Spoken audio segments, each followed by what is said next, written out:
Good evening everyone, कैसे हैं आप सब लोग। मेरा नाम है राहुल और मैं दूंगा आपको सीडीपी का प्रैक्टिस सेट। तो जैसे कि कल से हमने शुरू किया है, ज़्यादा से ज़्यादा क्वेश्चन कराना, ज़्यादा से ज़्यादा क्वेश्चन कराएंगे। पेपर आने वाला है रीट का, बाकी यूपी टेट सी टेट ये सब कुछ क्लियर होता जाएगा। कोई भी टीचिंग एग्जाम की आप तैयारी कर रहे हो और उसमें अगर सीडीपी आती है तो ये वीडियो आपके लिए स्पेशली। तो वीडियो को करेंगे आप शेयर। देखो, बिना शेयर करे ना मज़ा नहीं आता पढ़ाने में, तो थोड़ा शेयर कर दिया करो। ऐसा तो है नहीं कुछ पैसे जा रहे हैं, प्लीज़ कर देना। एक दो दोस्तों को बता देना कहाँ से पढ़ रहे हो आप लोग। देखो, वाइगोत्स्की की कभी बात आ जाए ना, सामाजिक सांस्कृतिक सिद्धांत या सोशो कल्चरल थ्योरी, इतना तो पहले तो दिमाग में आना चाहिए तुरंत। एक और कॉन्सेप्ट आना चाहिए जेडपीडी, ठीक है। और क्या आना चाहिए, रेसिप्रोकल लर्निंग, ये दिया था, ठीक है। इन्होंने क्या बात कही थी, वयस्क और समवयस्क के साथ परस्पर अभिक्रिया करके सीखते हैं या परस्पर क्रिया करके सीखते हैं बच्चे, ठीक है। इन्होंने और क्या दिया था, इनर स्पीच दी थी। क्या दी थी, इनर स्पीच, जिसे पियाजे ईगोसेंट्रिक स्पीच कहते हैं, याद रखना इतना, ठीक है। नेक्स्ट, अच्छा, जेडपीडी शुरुआत दिया किसने था, दिया ब्रूनर ने था। अगर कोई पूछ ले ना दिया किसने था, तो दिया ही ब्रूनर ने था, यूज किया था वाइगोत्स्की ने। इस चीज़ को भी याद रखना, कहीं पेपर में आ जाए तो फिर गड़बड़ कर आओ, ठीक है। नेक्स्ट है, एक सहशिक्षा कक्षा में लड़कों से शिक्षक कहता है कि लड़के बनो, लड़कियों जैसा व्यवहार मत करो। जब इस तरीके की फालतू बातें होने लग जाए ना, तो वो रूढ़िवादी सोच होती है। कैसी होती है, रूढ़िवादी। मतलब रूढ़िवादी सोच का मतलब पता है क्या है, पुराने ज़माने की सोच। नेक्स्ट, प्राथमिक विद्यालय में के कक्षा कक्ष के संदर्भ में सक्रिय संलग्नता। सक्रिय संलग्नता की मतलब क्या है, देखो, नकल कराने की बात करते नहीं हम, याद कराने की बात करते नहीं, तुरंत आंसर निकलता है 1 सेकंड में, ठीक है। पढ़ूंगा भी नहीं तो निकल, मतलब इस पर टिक कर आऊँगा मैं, ठीक है। इस तरीके जांच पड़ताल कराओ, कितनी अच्छी बात है। वाद विवाद कराओ, प्रश्न पूछवाओ। नेक्स्ट, देखो, विशिष्ट आवश्यकता वाले बच्चे, कैसे, विशिष्ट आवश्यकता वाले बच्चों के लिए किस अन्य नाम से जाना जाता है। तो देखो, अपना काम समय से करते हैं, गलत, ऐसा तो ही ना। काम करने में कठिनाई का सामना करते हैं, फेल हो जाते हैं, गलत। सामान्य बालकों के व्यवहार से थोड़ा अलग होते हैं। जो बच्चा सामान्य से ऊपर है चाहे सामान्य से नीचे है, वो दोनों ही बच्चे कैसे होते हैं, विशिष्ट होते हैं, ठीक है। आंसर हो जाएगा ये। नेक्स्ट, इसमें से कौन सा गार्डनर की कौन सी किताब, फ्रेम्स ऑफ माइंड, कौन सी, फ्रेम्स ऑफ माइंड। गार्डनर ने कितने प्रकार की बुद्धि बताई थी, सबसे पहले 8, सबसे पहले बताई थी 7, फिर 8, फिर 9। ये 8वीं जो बताइए ना, वो नेचुरल बताइए। कौन सी बुद्धि बताई, नेचुरल। कब बताई थी, 1998 में। अब एक चीज़ याद रखना, जो एनसीईआरटी फॉलो करती है ना, एनसीईआरटी किताबें पुरानी, उसमें 8 ही लिखी हुई है, तो पेपर में आए तो 8 लगा के आना, यही आंसर माना जाएगा। उन्होंने देखो गणितीय दिए, स्थानिक दिए, संगीतीय दिए, मगर संख्यात्मक बुद्धि उन्होंने नहीं दिए, तो आंसर क्या हो जाएगा, सी। यही पूछ रहे हैं ना, कौन सी नहीं दिए, ठीक है। नेक्स्ट, रजत हमेशा दूसरों की ज़रूरत और आवश्यकताओं की भावनाओं को समझने की कोशिश करता है, तो कौन सी चिंता है, दूसरों की करता है, तो क्या होता है, इंटरपर्सनल। इंटरपर्सनल, जब हम दूसरों की करने लगते हैं तो उसे क्या कहते हैं, इंटरपर्सनल। और खुद की करता है तो इंट्रापर्सनल, ठीक है। आंसर हो जाएगा ये। नेक्स्ट, एक शिक्षक प्राथमिक स्तर पर भाषाई विकास के लिए किस तरह की कहानियों का चयन करेगा। मतलब प्राथमिक की बात हो रही है, भाषाई विकास करना चाह रहा है, तो क्या करेगा, नैतिक मूल्यों की बात, बच्चों को नैतिक मूल्य इतना ज़्यादा मतलब शो करते हैं, हम खुद दिखाते हैं अपने व्यवहार पर करके, उस तरीके से। मगर देखो, सबसे अच्छी बात है, प्राथमिक हो चाहे कोई सा भी स्तर हो, अगर चिंतन को बढ़ावा दे रहा है ना, उससे बेस्ट बात कोई नहीं हो सकती। तो आंसर आप लगा के आओगे, कौन सा, चिंतन, ठीक है। चिंतन वाली कहानियाँ सुनाओ, जैसे कि उन दिमाग में चिंतन कर सकें, ठीक। समालोचनात्मक चिंतन, याद रख लेना। आंसर क्या हो जाएगा इसका, बी। अच्छा, प्राथमिक स्तर की बात एक चीज़ बताऊं, याद रख लेना, ये अच्छा लगा मुझे। शैशवावस्था होती है, एक होती है देखो बाल्यावस्था, ठीक है। अगर कहे कि आधारशिला, जीवन की आधारशिला कौन सी है, आधारशिला, तो वो तो है शैशवावस्था। अगर कहीं निर्माण काल कौन सा जीवन का, क्या कहें, निर्माण काल, तो वो है बाल्यावस्था, याद रखना। और शैशवावस्था में ना, ये जन्म के समय बच्चे का दिमाग 1/4 होता है हिस्सा, ठीक है। और आखिरी में किशोरावस्था में 1/7, ये भी याद रख लेना, ठीक है। नेक्स्ट, किस स्थिति में आप कहेंगे कि पठन हो रहा है, मतलब पढ़ाई हो रही है, मतलब रीडिंग हो रही है। देखो, जब तक पढ़ते हुए भाव को समझा जाए तभी आप कह सकते हो कि पठन हो रहा है, या अर्थ को समझा जाए तो कह सकते हो आप पढ़ाई हो रही है या पठन हो रहा है। मतलब रीडिंग की बात कर रहा है, पढ़ाई की बात नहीं कर रहा है। किसकी बात कर रहा है, रीडिंग की बात कर रहा है। LSRW होता है ना, उसमें ये वाला, इसे क्या कहते हैं, रिसेप्टिव स्किल, या क्या कहते हैं बताओ, पैसिव स्किल, ठीक है। और एक्टिव किस में होते हैं, स्पीकिंग और राइटिंग में, ठीक है, या प्रोडक्टिव स्किल। नेक्स्ट, लेखन कौशल के आकलन में सबसे ज़्यादा महत्वपूर्ण क्या है? तो देखो मौलिकता जहाँ हो ना सबसे बेस्ट बात होती है। हिंदी में मौलिकता शब्द मिल जाए तो उससे अच्छा कुछ नहीं होता। नेक्स्ट, भाषागत समझ का आकलन के लिए इसमें से किस प्रकार के प्रश्न पूछोगे आप? याद करने वाले, कंठस्थ वाले, याद करने वाले? देख 1 सेकंड में निकलता है आंसर। कल्पनाशीलता वाले। प्लीज़ शेयर कर देना वीडियो को। बायगोत्स्की ने के अनुसार क्या होता है? बायगोत्स्की ने क्या दिया था? मेक बिलीव प्ले दिया था, याद रखना। रेसिप्रोकल लर्निंग दिया था, उसमें 4 स्टेप बताए थे, क्वेश्चनिंग, क्लैरिफाइंग, प्रेडिक्टिंग, समराइजिंग, याद रख लेना ये, ठीक है। तो देखो भाषा और चिंतन एक दूसरे से संबंधित नहीं होते, गलत बात। बोलते समय अपने काम को देखो ये सही है, बच्चे काम करते हुए बिल्कुल नहीं बोलते, गलत बात है। अर्जित नहीं, देखो ये बात सही है, बच्चे जब बोलते हैं ना वो अपने काम को क्या कर रहे होते हैं? नियंत्रित। इसी बात को ईगोसेंट्रिक कहा है पियाजे ने। किस स्टेज में आती है? प्री ऑपरेशनल या पूर्व संक्रियात्मक, जो कि 2 से 7 वर्ष है। किसकी? पियाजे की, ठीक है। ये पूछ ले कि जो अंतर क्या है, तो ये तो कहते हैं इनर स्पीच, और ये कहता है, पियाजे कहता है इसे ईगोसेंट्रिक स्पीच। आंसर हो जाएगा बी।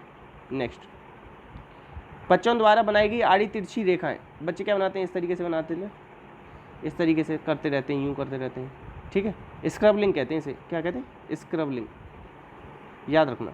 तो ये क्या होती है? अपने आप में एक लेखन होता है, इसे क्या कहोगे आप? अपने आप में एक लेखन है ये, और सही है ये, याद रखना। लेखन का हिस्सा नहीं है, लेखन का हिस्सा भी ना अपने आप के लेखन में आ जाएगा, इस चीज़ को याद रखना, ठीक है। और पेस्ट्रोलॉजी तो इसी बात पे जोर देते हैं, जिनकी किताब है बेबी बायोग्राफी। कौन सी? Baby biography. इसी चीज़ पे जोर देते हैं कि बच्चे को ना पहले ये बनाओ इस तरीके, फिर इस तरीके का, फिर ऐसे डंडा, फिर इन तीनों को जोड़ दो, इस तरीके से बना के पढ़ाओ, ठीक है। नेक्स्ट, भाषा की प्रकृति के संदर्भ में कौन सा सही है? बताओ। तो देखो प्रत्येक भाषा ना एक दूसरे के सानिध्य में फलती फूलती है, बिल्कुल सही बात है। देखो प्रभावित नहीं करती, गलत बात है। हर एक भाषा एक दूसरे को प्रभावित करती है। अपरिवर्तनशील होती है, गलत बात है। बताओ कैसे? संस्कृत, पाली, प्राकृत, कितना तो अंतर आ रहा था, ठीक है।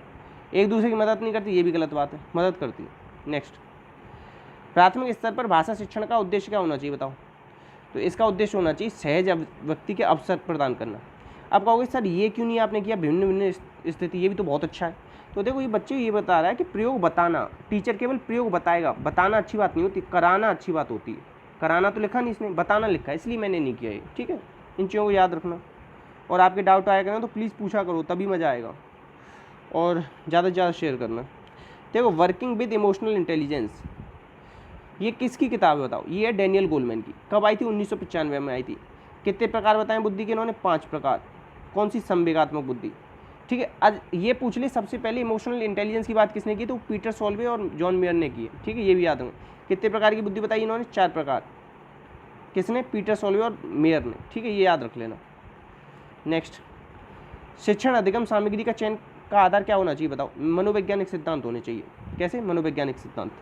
नेक्स्ट, इसमें से अभिक्रमित अनुदेशन, देखो ये किसने दिया है? स्किनर ने दिया है। किसने दिया? स्किनर ने। स्किनर ने और क्या दिया है बताओ? प्रोग्राम्ड लर्निंग दिया है, शेपिंग, चेनिंग का कॉन्सेप्ट दिया है, और अनुकरण पे जोर दिया है, ठीक है। पुनर्बलन पे जोर दिया है, ठीक है। बिहेवियर ऑफ ऑर्गेनिज्म किताब लिखी है, याद रखना ये सब, ठीक है। तो देखो इसमें तत्काल पुनर्बलन मिलता है, सबसे बेस्ट बात है ये, तो सबसे ज़्यादा जरूरी रहती है। सब तुरंत पुनर्बलन, चाहे आपको अच्छा या बुरा दोनों तरीके का मिल सकता है, मगर तुरंत मिलेगा। स्वगति से सीखता है, स्व निरीक्षण करता, सही बात है। निष्क्रिय अनुक्रिया नहीं होती, इसमें सक्रिय अनुक्रिया होती है। आंसर क्या हो जाएगा? 4। तो ये क्वेश्चन मुझे खुद नया मिला, पहली बार पढ़ा है मैंने। शैक्षिक तकनीकी 2, इसका आंसर दे रखा है कौन सा? कोमल उपागम। इसे डायरेक्ट याद कर लो, ठीक है, क्या पता आ जाए। 2 कोमल 2, ठीक है। बस थोड़ा सा दिमाग में रख लेना, याद रह सके तो, क्योंकि पहली बार देखा है मैंने खुद क्वेश्चन, ठीक है। अब जो कक्षा में प्रभावी संप्रेषण के लिए कौन सा योगदान है बताओ? क्या योगदान दोगे? तो सबसे बढ़िया बात है अंत्यक्रिया कराओ। क्या कराओ? अंत्यक्रिया वातावरण के साथ। देखो शोरगुल गलत होता है, अव्यवस्थित गलत होता है, अरुचि गलत होता है। ये तो 3 तो नेगेटिव जा रहे हैं, 1 पॉजिटिव जा रहा है, वैसे भी लगा देते आप, ठीक है। नेक्स्ट, छात्र सक्रिय रूप से ज्ञान का निर्माण करते हैं, किसमें करते हैं? निर्माण किसमें होगा? जहाँ रचना होगी। क्या होगी? रचना होगी, याद रखना, ठीक है। और रचनावादी कौन है? सक्रिय रूप से निर्माण करते हैं, कौन कहता है इस बात को बताओ? इस बात को कहता है पियाजे, कि खुद नन्हे वैज्ञानिक होते हैं बच्चे, ये कहता है पियाजे। पियाजे की किताब कौन सी? Child conception of physical world और मोरल जजमेंट ऑफ चाइल्ड, ठीक है।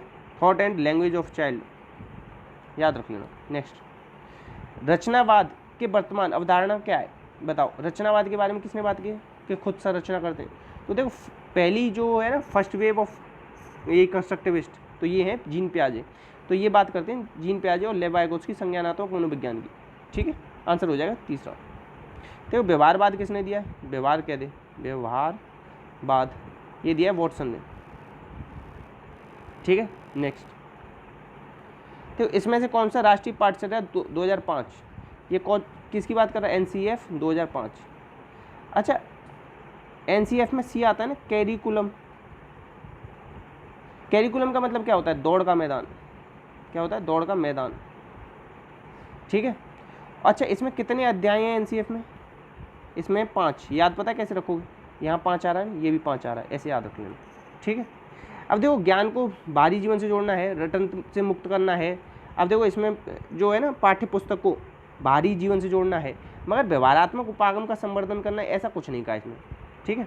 और जो NCF है ना, इसमें 38 लोग थे, 21 पॉइंटों पर आधारित था, शांति शिक्षा पर आधारित था।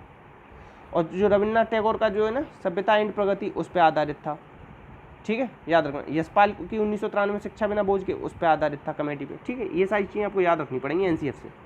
नेक्स्ट, खोज प्रशिक्षण प्रतिमान की अवधारणा कौन सी नहीं है, बताओ।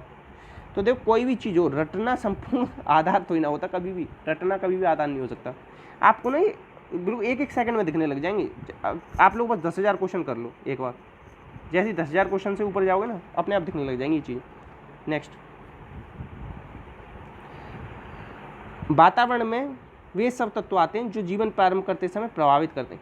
इतनी ज़्यादा इंपॉर्टेंट है ये, इतनी ज़्यादा इंपॉर्टेंट है, कई बार पढ़ ली है मैंने अब तक। तो वुडवर्थ ने कहा है, और वुडवर्थ ने क्या कहा है, हमारा जो विकास होता है ना, हेरिडिटी और एनवायरनमेंट का गुणनफल होता है। क्या होता है, विकास। ठीक है, याद रखना ये। ठीक है।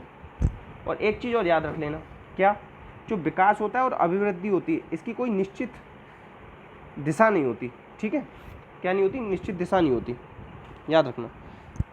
नेक्स्ट, जो मैं अभी आपको फैक्ट बता रहा था ना, विकास की निश्चित दिशा नहीं होती, उस वाले को थोड़ा सा भी रोक के रखना, रहने देना। ठीक है, अभी छोड़ देना उसे।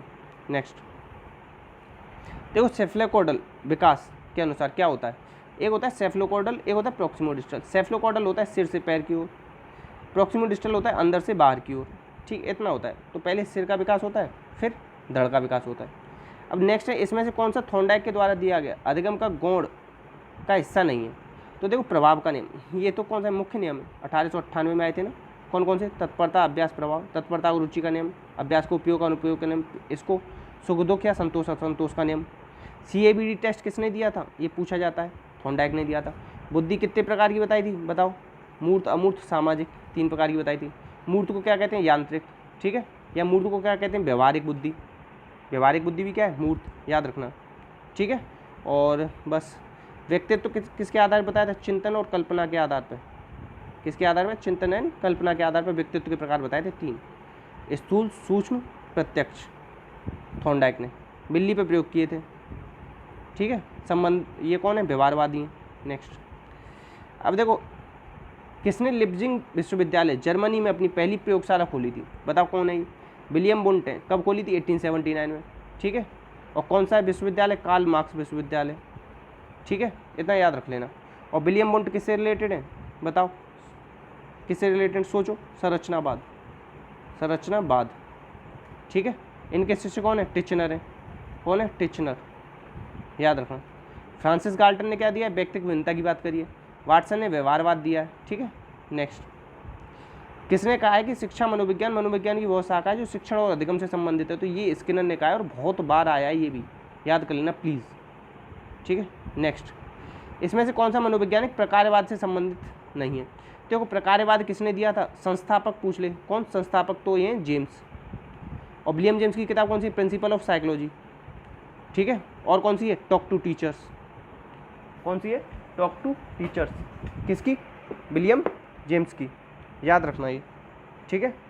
अच्छा, अब एक चीज़ और याद रखो, ये जो है ना प्रकारवाद जो दिया, ये तो दे दिया था किसने, जेम्स ने, मगर इसको यूज किसने किया था, यूज किसने किया, वो किया जॉन डीवी ने। ठीक है, प्रकारवाद का यूज किसने किया, जॉन डीवी ने। अब देखो इसमें जो टिचनर है ना, ये किसके शिष्य हैं, बताओ बताओ। तो टिचनर हैं इन्हीं के, तो ये सब तो तीनों संबंधित हो गए। सॉरी, टिचनर किसके सिद्ध से, टिचनर सिद्ध से बताए थे ना मैंने ऊपर, बुंट के, किसके सिद्ध से, बुंट के। तो ये तो अलग हो जाएंगे, बाकी प्रकारवाद में 1 2 3 ये आ जाएंगे, आंसर हो जाएगा डी। ठीक है, याद रखना। टिचनर किससे संबंधित, विलियम बुंट के सिद्ध से ना। अब देखो नार्सिज्म या स्वप्रेम की भावना, ये किससे संबंधित है बताओ।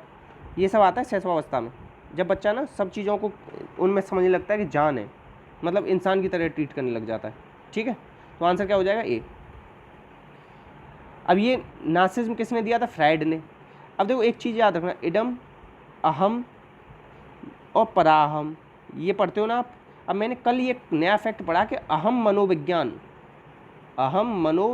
किसने दिया, तो ये दिया था अन्ना फ्राइड ने। नाम तो बताता हूँ ना मैं आपको, अन्ना फ्राइड सिगमंड फ्राइड की बेटी थी, मगर अहम मनोविज्ञान पूछ लेना तो किसने दिया, अन्ना फ्राइड ने, याद रखना। ये नया कल मिला मुझे। तो तनाव और तूफान का काल किसने कहा है, इसने कहा है स्टेनलेऑल ने। अब ये कहा है इसने आकस्मिक परिवर्तन होते हैं। ठीक है, ये भी याद रखना। एडोलसेंस इसकी किताब थी स्टेनलेऑल की। ठीक है, इतना याद रख लेना।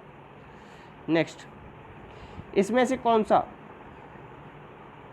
सा घटक गिलफोर्ड के किसका हिस्सा नहीं है, विषय वस्तु का हिस्सा नहीं। देखो गिलफोर्ड ने ना त्रिआयामी सिद्धांत दिया, उसमें 3 वो बताएंगे बेमा। पहली है संक्रिया, फिर है दूसरी विषय वस्तु ऐसे ही लिख लो, तीसरी है उत्पाद। तो देखो जो संज्ञान है ना, ये आपकी संक्रिया का हिस्सा है। किसका हिस्सा है, संक्रिया का हिस्सा है, तो इसीलिए यही विषय वस्तु का हिस्सा नहीं है। ठीक है, याद रखना। नेक्स्ट, बालकों की बुद्धि को मापने के लिए सबसे पहला परीक्षण किसने किया था बताओ। बालकों की बुद्धि को मापने के लिए सबसे पहला किया था बिने ने। कब किया था, 1905 में। कितने इसमें वो थे प्रश्न, 30 प्रश्न थे। ठीक है, और ये कैसा था, शाब्दिक था, शाब्दिक था। ठीक है, और किसका मापन करता था, बुद्धि का। 1908 में ये क्या लेके आए थे, मानसिक आयु का संप्रत्यय। ठीक है, याद रखना। अगर पूछ ले कि मानसिक परीक्षण किसने दिया था, तो वो कैटल ने दिया था। किसने दिया, कैटल ने। 1908 में जो ना लाए थे, जब 60 क्वेश्चन कर दिए थे इन्होंने, ये भी याद रखना। ठीक है, इतना याद रख लोगे आप। स्टैनफोर्ड बिने साइमन टेस्ट कहते हैं इसे, क्या कहते हैं, स्टैनफोर्ड बिने साइमन टेस्ट। ठीक है, और एक चीज़ बता दूं, इतना तो याद रखोगे ही आप। इसके साथ सोहनलाल, लज्जाशंकर और भाटिया, इन्होंने ये इंडिया में दिया था, ये भी याद रख लेना। तो आंसर हो जाएगा इसका बी। नेक्स्ट, किशोरावस्था के अंत में मांसपेशियों का भार कितना हो जाता है, ये हो जाता है 46% बताया था ना कल आपको। और शुरुआत में कितना होता है बताओ, 26%। कितना होता है, देखो 44% याद रखो इसे। कितना याद रखो, 44-45 ऐसे दिमाग में आ जाएगा ना, 44 याद रख लो केवल। और शुरुआत में होता है 24%। ये इस तरीके से याद रखना आसान हो जाएगा। जब बच्चा शुरुआत में होता है ना, तब होता है 24%, फिर 20% बढ़ जाता है, 34-44 ऐसे याद रख लो। ठीक है, नेक्स्ट, इसमें से क्रेचमर की एक किताब है, कौन सी, फिजिक्स एंड करेक्टर, फिजिक्स। ठीक है, तो कौन सा रचना सिद्धांत का प्रकार नहीं बताओ, कौन सा नहीं। तो लंबाकार होता है, आयताकार होता है, गोलाकार होता है। अच्छा, लंबाकार को पता है क्या कहते हैं, सॉरी आयताकार को क्या कहते हैं, ये लोग कहते हैं एथलेटिक। ठीक है, लंबाकार को क्या कहते हैं बताओ, इसको कहते हैं एस्थेनिक। और गोलाकार को क्या कहते हैं, पिकनिक। नेक्स्ट, अच्छा देखो लियोपोल्ड बेलाक, इन्होंने ना 1948 में दिया था। 3 से 10 वर्ष के बच्चे थे, मगर सबसे ज़्यादा क्वेश्चन जो पूछा जाता है वो ये पूछा जाता है कि इस पर चित्र कैसे थे। चित्र थे इस पर जानवरों के, कैसे थे, जानवरों के। ठीक है, इस चीज़ को याद रख लेना। कार्ड कितने थे, 10, संख्या पूछी जाती है बहुत ज़्यादा। ठीक है, और एक क्वेश्चन ये पूछा जाता है कि इस जो है ना, ये व्यक्तिक मापन के लिए जो बाल अंतर्बोध परीक्षण, इसको रिपीट किसने किया था, रिपीट किया था अर्नेस्ट क्रीस ने। इसे भी पूछा गया है बहुत बार, याद रखना। इसमें से कौन सी अधिगम की विशेषता नहीं है, प्रक्रिया होती है, उद्देश्यपूर्ण होता है, ये भी होता है। मगर देखो मूल प्रवृत्ति के द्वारा व्यवहार में आए जो परिवर्तन है उसे अधिगम थोड़ी ना कहेंगे। मूल प्रवृत्ति तो किसने दी, मैकडूगल ने दी है, 14 दी है, इससे मतलब थोड़ी ना व्यवहार का। आंसर हो जाएगा चौथा। नेक्स्ट, तो इतने ही क्वेश्चन थे। अगर एक्सप्लेनेशन अच्छा लगा हो तो प्लीज़ शेयर कीजिएगा, वीडियो को लाइक कीजिएगा, सपोर्ट कीजिएगा। बाकी कोई डाउट आया हो तो कमेंट बॉक्स में पूछेगा। इसी के साथ जय हिंद, जय भारत।